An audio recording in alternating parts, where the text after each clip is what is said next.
Salam, salam, jumpa lagi dengan saya, Pendeta Mesnik atau Pak. Pembahasan kita kali ini berjudul Alkitab dan Nubuatan. Pelajaran ini diambil dari Pedoman Pendalaman Alkitab, Sekolah Sahabat Dewasa, Triwulan 2, tahun 2020, dengan tema besar, Cara Menafsirkan Alkitab, ditulis oleh Frank M. Hassel dan Michael G. Hassel. Kita akan mengulangi pelajaran kita minggu lalu tentang Alkitab dan sejarah. Sejarah dimulai dari adanya manusia. Sejarah hadir bukan untuk menyatakan bahwa Alkitab itu benar, tetapi sejarah memberikan kesaksian bahwa Alkitab adalah sumber sejarah yang benar dan akurat. Alkitab adalah kebenaran yang absolut. Oleh karena itu, sejarah adalah catatan tambahan yang dibuat oleh para pelaku sejarah bahwa Alkitab mengontrol terjadinya sejarah.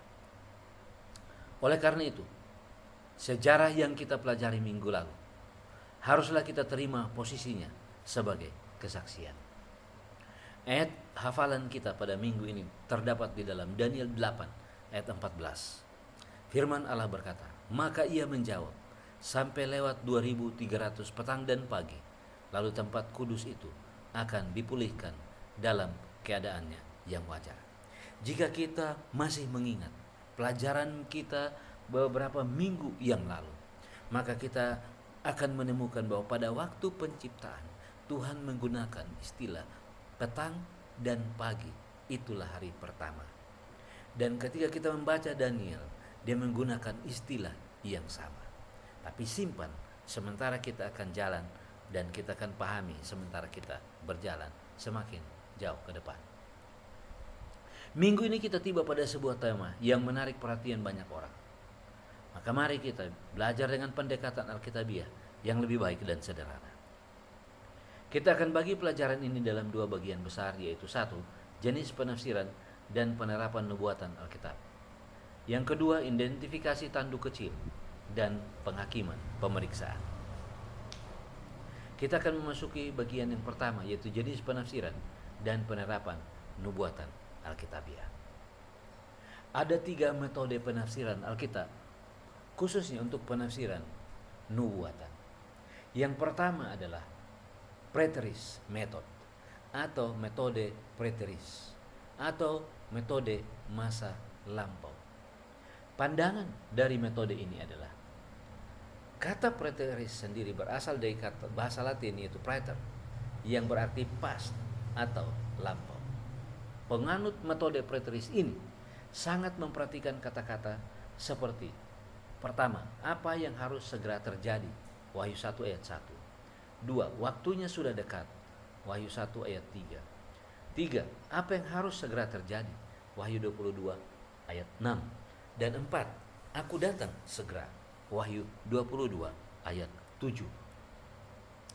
Mereka berpendapat bahwa seluruh atau mayoritas nubuatan dalam kitab Wahyu sudah digenapi pada masa lalu, tidak lama setelah zaman Rasul Yohanes sendiri, khususnya dalam kejatuhan kekaisaran Romawi. Sebagian preteris mengecualikan pasal-pasal terakhir dari kitab Wahyu, dan mereka berpendapat bahwa pasal-pasal terakhir ini melihat ke depan pada kedatangan Kristus yang kedua kali. Tetapi sebagian yang lain berpendapat bahwa seluruh kitab Wahyu tanpa terkecuali sudah terjadi.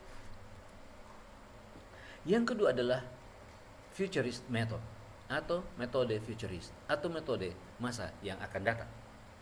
Pandangan daripada metode ini adalah seluruh atau mayoritas isi kitab suci, kitab Wahyu, ada yang mengecualikan pasal-pasal permulaan, menunjuk pada masa depan yang jauh, sesaat sebelum Kristus datang kembali. Beberapa berbeda dengan metode historis dan preterist. Metode futurist tidak bisa dites dari sejarah, karena apa yang mereka nubuatkan melalui kitab Wahyu semuanya belum terjadi. Misalnya tentang rapture atau pengangkatan orang-orang suci secara rahasia. Penganut dari metode ini, metode futurist ini dapat dibagi dua, yaitu yang pertama, futurist yang moderat. Ini dipelopori oleh George Eldon Ladd, yaitu penganut dari paham atau pandangan moderat ini. Dan yang kedua adalah futurist yang ekstrim. Ini merupakan pandangan dari dispensasionalisme, yaitu pandangan yang percaya terhadap dua macam kedatangan Kristus yang kedua kali, yaitu kedatangan di awan-awan untuk menjemput dan mengangkat orang-orang suci, dan kedatangan secara rahasia. Dan yang ketiga adalah historical method atau metode historis atau metode sejarah. Pandangan ini menyatakan bahwa metode ini beranggapan bahwa penglihatan-penglihatan dalam kitab Wahyu menunjuk kepada sejarah dalam perjanjian baru, mulai dari zaman rasul-rasul sampai zaman akhir. Dan mereka selalu memberikan penggenapan-penggenapan yang spesifik atau penggenapan-penggenapan yang tertentu terhadap nubuat-nubuat atau penglihatan-penglihatan dalam kitab Wahyu. Jadi penglihatan atau nubuat itu dianggap digenapi oleh satu peristiwa atau oleh orang tertentu. Misalnya, binatang yang keluar dari dalam bumi di dalam Wahyu 13 ayat 11 dianggap sebagai kepausan dari gereja Roma Katolik. Para penganutnya, orang-orang yang menganut metode historis adalah John Wycliffe, John Knox, William Tyndale, Martin Luther, John Calvin, Ulrich Zwingli, Philip Melanchthon, Sir Isaac Newton, John Huss, John Fox, John Wesley, Jonathan Edwards, George Whitefield, Charles Finney, Charles Huss Spurgeon, Matthew Henry, Adam Clark, Albert Barnes, dan tentu gereja Masjid Advent Hari ke-7. Itu sebabnya penganut futuris George Eldon Ladd mengatakan bahwa ini adalah pandangan yang dianut oleh para tokoh reformasi. Apa yang saya mau katakan adalah semua yang menganut paham ini adalah Protestan. Protestan, ingat, Protestan. Penafsiran nubuatan secara historis. Ini ada gambar dari nubuatan yang dituliskan baik di dalam buku Daniel. Yang pertama ditulis di dalam Daniel 2, yaitu penglihatan tentang patung, Daniel 7, Daniel 8, dan Daniel 11. Jadi ini ada sejajar. Kepala dari patung itu terbuat dari emas, yaitu Babylon, yang berkuasa dari tahun 605 sebelum Kristus sampai tahun 539. Dan nanti di Daniel 7 dia dilihat sebagai singa. Daniel 8 dia sudah tidak ada lagi, dan Daniel 9 dia sudah tidak ada lagi. Dan negara yang berikut, yaitu yang dari dada dan lengan yang terbuat dari perak, yaitu Media dan Persia, yang berkuasa tahun 539 sebelum Kristus sampai tahun 331. Nanti di Daniel 7 dia dilihat sebagai beruang, dan nanti di Daniel 8 dia adalah kambing. Nanti di Daniel 9 itu ada raja, itu sebabnya lambangnya adalah mahkota. Kemudian perut dan pinggang itu terbuat dari perunggu, yaitu kerajaan Yunani yang memerintah dari tahun 331 sampai tahun 168 sebelum Kristus. Nanti di Daniel 7 dia itu adalah macan tutul. Kemudian di Daniel 8 itu adalah domba, dan di Daniel 11 itu adalah 4 jenderal yang kemudian akan memimpin setelah kematian daripada Alexander Agung, pemimpin daripada kerajaan Yunani tersebut.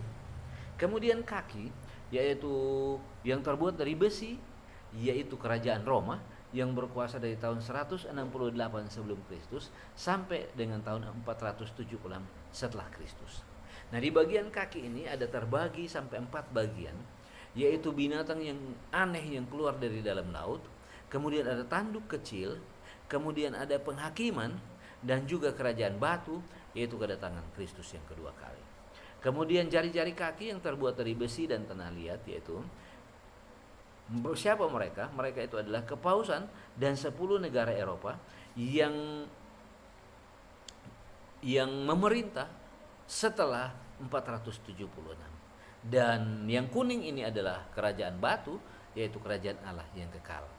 Dan kalau kita melihat nanti di Daniel 8, ketika kita tiba pada binatang aneh dan kita datang kepada tanduk yang kecil, kemudian ada Ka'bah padang gurun, dan ada hubungannya dengan penghakiman pemeriksaan, atau yang nanti di perjanjian lama disebut dengan hari pendamaian. Kemudian nanti kita datang kepada Daniel 9 yang sejajar dengan itu ada negeri utara, raja negeri utara, kemudian akhir zaman dan Mikael. Ini bahasa Indonesianya dan ini akan gambar bahasa Inggrisnya yang ada hampir sama dengan yang tadi, hanya mungkin gambarnya saja yang lebih komplit. Prinsip tahun hari dalam penafsiran nubuatan.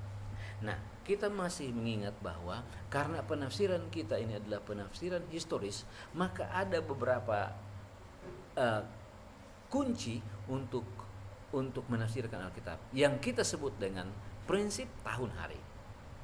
Prinsip tahun hari disebutkan dalam ayat-ayat seperti berikut ini, yaitu Bilangan 14 ayat 34. Firman Allah berkata, sesuai dengan jumlah hari yang kamu mengintai negeri itu, yakni 40 hari. Satu hari dihitung 1 tahun. Jadi 40 tahun lamanya kamu harus menanggung akibat kesalahan, supaya kamu tahu rasanya jika aku berbalik daripadamu. Jadi Tuhan Allah memberikan firman ini kepada orang Israel pada waktu mereka pulang mengintai negeri tanah Kanaan. Oleh karena mereka mengintainya selama 40 hari, karena mereka berdosa, maka Tuhan memperhitungkan 1 hari sama dengan 1 tahun.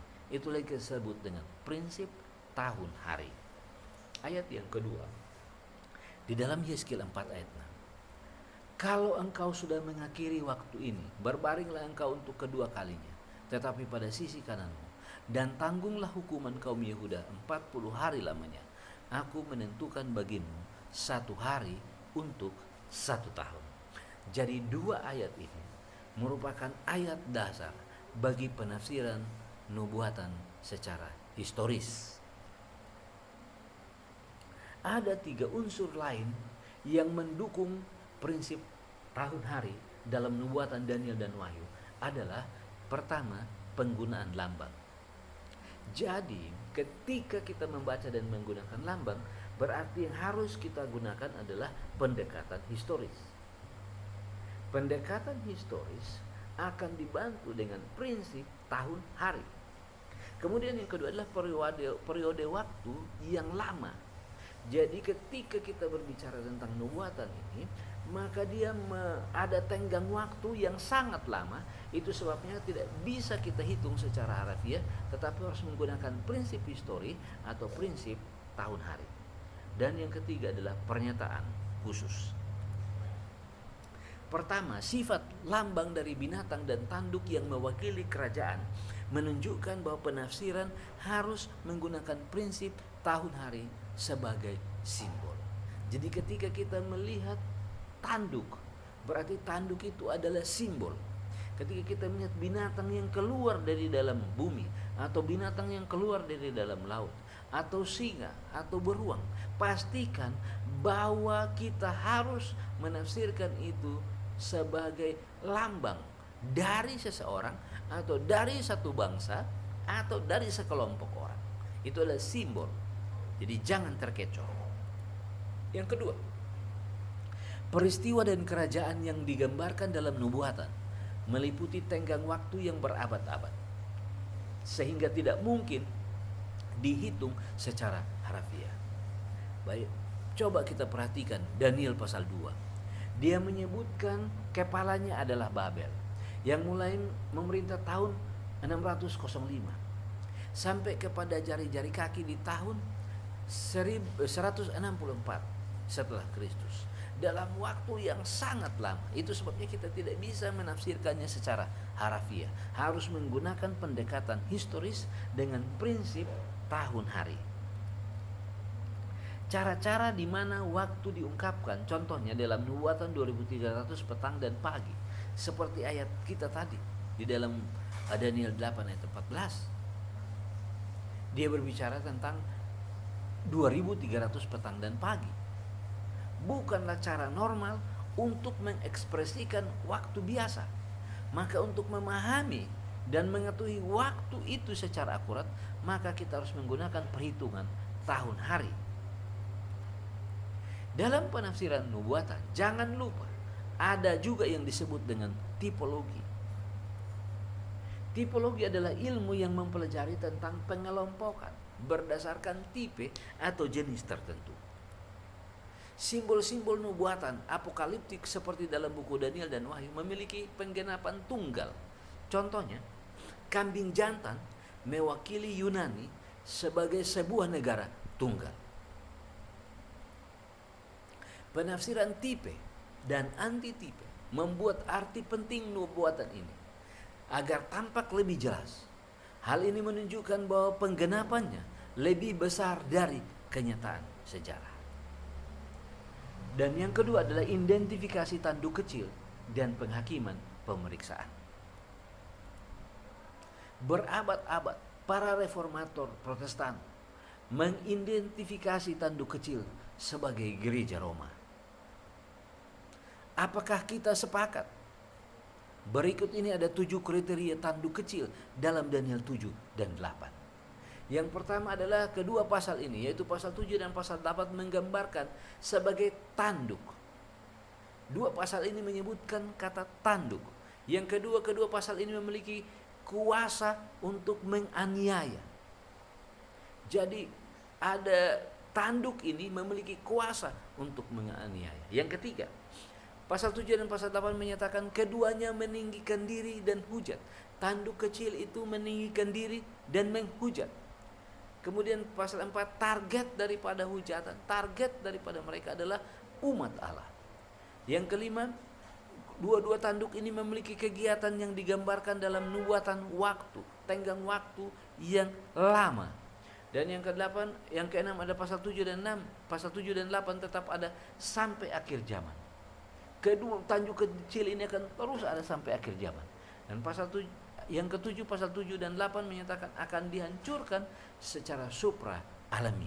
Tidak bisa binasa dengan sendirinya, tapi harus dibinasakan dengan cara yang luar biasa dan di luar kemampuan manusia. Kita kembali kepada Daniel 2, Daniel 7 dan Daniel 8. Kepala kita masih ingat adalah emas, dada yang dari perak adalah Media dan Persia, kemudian pinggang dan pahanya adalah Greka, kemudian kakinya adalah Roma. Di Daniel 7 kita akan melihat singa, Babylon, kemudian beruang, kemudian macan tutul, dan binatang yang aneh. Di Daniel 8 Babylon sudah tidak ada lagi, Media Persia masih ada yang dilambangkan dengan kambing, kemudian Greka dilambangkan dengan domba, kemudian Roma digambarkan dengan binatang tanduk kecil. Keterangannya, kuasa manakah yang muncul dari Roma dan melanjutkan kuasa politis keagamaan selama 1260 hari tahun di dalam Daniel 7 ayat 25. Setelah Roma, maka itu adalah Roma kafir, setelah itu adalah Roma kepausan. Hanya satu kuasa yang cocok dengan sejarah dan nubuatan, yaitu kepausan. Kepausan berkuasa di antara 10 kerajaan Eropa dan mencabut 3 di antaranya. Daniel 7 ayat 24, kepausan berbeda dengan yang sebelumnya. Daniel 7 ayat 25 menentang yang maha tinggi, menganiaya milik yang maha tinggi. Daniel 8 ayat 11 meninggikan diri sama dengan bala tentara langit. Selama masa reformasi, orang-orang Protestan dibunuh dan dianiaya oleh kepausan. Jadi berdasarkan historis inilah, maka penerapan bahwa tanduk kecil itu adalah Roma Katolik. Jadi tidak dibuat-buat, tidak sengaja untuk dicocokkan dengan gereja Roma Katolik, tetapi berdasarkan sejarah yang panjang, kemudian disesuaikan dengan kitab suci. Kenapa? Karena kitab suci, ingat saudara-saudara, kitab suci adalah kebenaran absolut. Sejarah adalah kesaksian tambahan. Sehingga ketika sejarah mencatat ini dan dikonfrontir dengan Alkitab, maka kita menemukan bahwa tanduk kecil itu adalah Roma Katolik. Nah, setelah periode penganiayaan di tahun 1798 yang ditandai dengan penawanan Paus Pius VI oleh Jenderal Berthier di dalam Wahyu 13 ayat 3, maka penghakiman sorga dimulai yaitu Daniel 7 ayat 10, pengadilan dulu. Daniel 7 dan Daniel 8 ayat 14. Keduanya membicarakan hal yang sama. Penyucian bait suci yang menggunakan terminologi hari pendamaian, yaitu 2300 hari. Karena kita menggunakan prinsip tahun hari, maka menjadi 2300 tahun. Ini gambaran daripada 2300 petang dan pagi atau 2300 tahun yang dicatat dalam Daniel 8 ayat 14, yang dimulai dengan nubuatan di dalam Daniel 9 ayat 24 yang menyebutkan 70 minggu atau 490 tahun. Apa yang terjadi? Di awalnya adalah tahun 457 sebelum Kristus, tahun keluarnya perintah untuk membangun kembali Yerusalem oleh Artasastra yang ditulis di dalam Esra 7 ayat 1 sampai 27. Kemudian 490 tahun ini dipotong dari waktu panjang 2300 petang dan pagi. Karena 490 tahun, maka dihitung dari 457 sebelum Kristus, maka itu akan tiba pada tahun 34 setelah Yesus. Nah, 490 tahun ini pun dibagi 4 bagian. Bagian yang pertama itu terdiri dari 7 minggu. 7 minggu itu adalah untuk membangun kembali Yerusalem. Kemudian diberikan waktu 62 minggu sampai tahun 27, di mana Yesus Kristus dibaptiskan. Daniel 9 ayat 25. Nah, di antara tahun 27 sampai tahun 34 itu disebutkan ada 7 tahun. 7 tahun yang dibagi 2, berarti 3,5 tahun. Itu sebabnya 27 sampai 30 itu adalah 3, dan tambah setengah, yaitu setengah dari tahun 31, yaitu waktu itulah Yesus disalibkan. Dan masih ada 3,5 tahun lagi. Dan setelah Yesus naik ke sorga, maka pada tahun 34 Stefanus dilontari dengan batu di Kisah pasal 9. Dan pada saat yang sama, maka Injil tidak lagi berada, atau Injil tidak lagi dikuasai oleh orang Israel, tetapi kemudian disebarkan kepada bangsa-bangsa lain. Jadi untuk menafsirkan prinsip ini, prinsip tahun hari ini, maka kita akan menemukan tahun-tahun yang saya sebutkan atau yang tertulis di dalam slide kita ini. Kesimpulan, ketika kaum Protestan menyatakan penafsiran nubuatan secara historis, maka sarjana Katolik dalam kontra-reformasi dari Jesuit Spanyol, yaitu Luis de Alcázar yang hidup di tahun 1554 sampai 1613, menyatakan bahwa antikristus itu masa lalu, yaitu Kaisar Roma, yaitu Kaisar Nero. Dan ini adalah paham dari preteris. Luis de Alcázar inilah pelopornya. Jadi mengatakan bahwa salah. Kalau tadi kaum Protestan mengatakan bahwa tanduk kecil itu adalah ke Roma Katolik, maka Louis mengatakan bukan Roma Katolik, tetapi dia adalah Kaisar Nero. Kemudian orang Jesuit yang lain yang bernama Francisco Ribera dari Spanyol juga, yang hidup tahun 1537 sampai 1591, mengatakan sebagian nubuatan digenapi pada akhir zaman dalam waktu singkat, hanya dalam periode 3,5 tahun. Jadi itu masa datang, tapi masanya tidak lama, itu hanya 3,5 tahun. Dua sistem penafsiran yang muncul, baik itu preteris maupun futuris, yang beralasan bahwa Roma dengan tujuan untuk mengalihkan penafsiran Protestan saat kontra reformasi.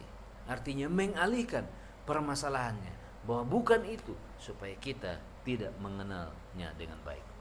Kebanyakan gereja Protestan telah mengadopsi paham preteris dan futuris dalam menafsirkan nubuatan. Tentu hal ini justru menggenapi nubuatan agar gereja yang menganut paham historis memanggil mereka keluar dari sana. Artinya yang masih menganut paham historis harus memanggil mereka keluar untuk percaya, keluar dari preteris, keluar dari futuris, untuk percaya kepada metode historis. Dan ketika mereka menerima metode historis, jangan lupa, maka mereka akan mengatakan bahwa tanduk kecil itu adalah Roma Katolik. Anda berada di mana? Saya akan berada di penerapan dan penafsiran historis. Maka pilihlah pada hari ini. Jangan tunda, sebab besok belum tentu ada kesempatan kedua. Mari kita berdoa.